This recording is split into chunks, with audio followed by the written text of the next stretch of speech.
বল্টু, ধর তুই রাস্তাতে 50 টাকার একটা নোট পেলি আর 10 টাকার একটা নোট পেলি, তাহলে কোনটাকে তুই তুলবি?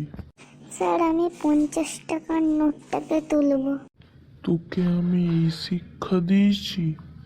স্যার আমি 10 টাকার নোটটাকে তুলব তবে। এতদিন ধরে এই শিক্ষা দিয়েছি? তোকে দুটোই তুলতে হবে, 50 টাকার নোটটাও আর 10 টাকার নোটটাও। বল্টু, ধর আমার কাছে 50 টাকা আছে আর আমি তোকে 10 টাকা দিলাম, তবে আমার কাছে কত টাকা বেঁচে থাকবে?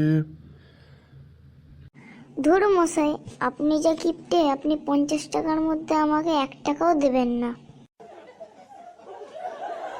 ছেলে একবার দাঁড়াতো।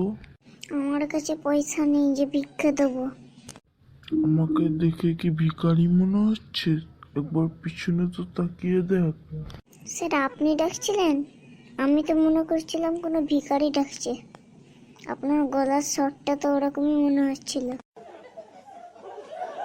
যদি আপনাদেরকে এই ভিডিওটি ভালো লাগে, প্লিজ আমাদের চ্যানেলটাকে সাবস্ক্রাইব করে দেবেন এবং বেল নোটিফিকেশন অন করে রাখবেন নতুন নতুন ভিডিওর জন্য।